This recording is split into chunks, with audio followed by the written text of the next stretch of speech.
गुरुर पुराण में वर्णन बताया गया है कि मृत्यु जीवन का अटल सत्य है, यानी जिसका जन्म हुआ है उसकी मृत्यु निश्चित है।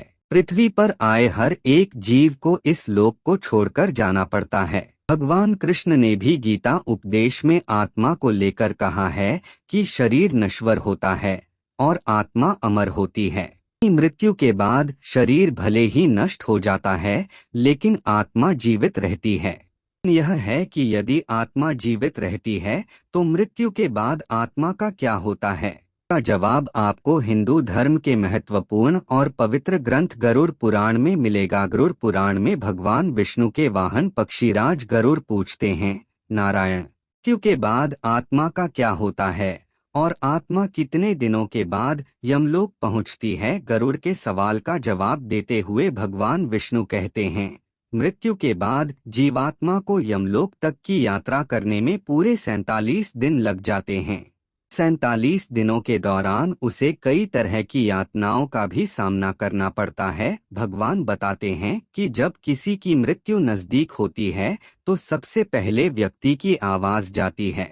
के बाद मृत्यु से कुछ समय पहले ही व्यक्ति को दिव्य दृष्टि प्राप्त होती है, जिसमें मनुष्य सारे संसार को एक रूप में देखने लगता है और इस तरह से उसके शरीर की सभी इंद्रियां शिथिल हो जाती हैं। व्यक्ति की मृत्यु हो जाती है तो यमलोक से 2 दूत आते हैं और दूतों को देख आत्मा शरीर का त्याग कर बाहर निकल जाती है। आत्मा के शरीर त्यागने के बाद यमराज के दूत आत्मा के गले में पाश बांध देते हैं और उसे यमलोक ले जाते हैं। मृतक व्यक्ति ने यदि अपने जीवन में पाप कर्म किए होंगे तो यमदूत पापी आत्मा को गर्म वायु और अंधेरे रास्ते से यमलोक ले जाते हैं और मार्ग में उसे कई तरह की यातनाएं झेलनी पड़ती है।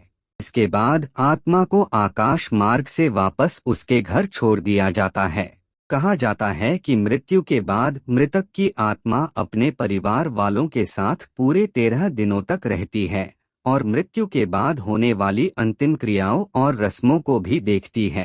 13 दिन बाद जब आत्मा का पिंडदान, 13वीं और ब्राह्मण भोज आदि किया जाता है तो इसके बाद यमराज के यमदूत आत्मा को फिर से लेने के लिए आते हैं। इसलिए हिंदू धर्म में किसी की मृत्यु के बाद 13वीं और 10 दिनों तक पिंडदान करना जरूरी माना गया है, क्योंकि इससे आत्मा को यमलोक तक की यात्रा करने के लिए शक्ति मिलती है। लेकिन इसके बाद भी यमलोक तक की यात्रा आत्मा के लिए आसान नहीं होती है। जब 13 दिनों के बाद यमदूत आत्मा को यमलोक ले जाने के लिए आते हैं तो आत्मा को सबसे पहले वैतरणी नदी पार करनी पड़ती है। इस नदी को गंगा नदी का ही रौद्र रूप माना जाता है। यह नदी लाल रंग की होती है क्योंकि इसमें आग की लपटें निकलती रहती है। नदी पार करते हुए आत्मा को खतरनाक जीवों का दंश भी झेलना पड़ता है। नदी को पार करने में पूरे 47 दिनों का समय लग जाता है। लेकिन यदि व्यक्ति ने अपने जीवन काल में अच्छे कर्म किए हों या गौदान किया हो तो उसे ये यातनाएं नहीं झेलनी पड़ती, क्योंकि उसी गाय की पूंछ पकड़कर आत्मा वैतरणी नदी को पार करती है। वैतरणी नदी को पार करने के बाद जब आत्मा यमलोक पहुंचती है तो यहाँ यमराज उसके कर्मों का लेखा जोखा करते हैं। इस तरह से जीवन काल में किए कर्मों के अनुसार यमराज आत्मा को स्वर्ग या नरक में भेजते हैं। इसलिए व्यक्ति को अपने जीवन में हमेशा अच्छे कर्म करने चाहिए, क्योंकि अच्छे कर्मों का फल न सिर्फ जीवन बल्कि मृत्यु के बाद भी मिलता है। मृत्यु के बाद आपके कर्म ही आपके साथ जाते हैं। नमस्कार दोस्तों, आप सभी हमारे इस चैनल में स्वागत है। आप चैनल को सब्सक्राइब और वीडियो को लाइक और शेयर जरूर करना। आपके लाइक से हमारी जिंदगी बदल जाएगी।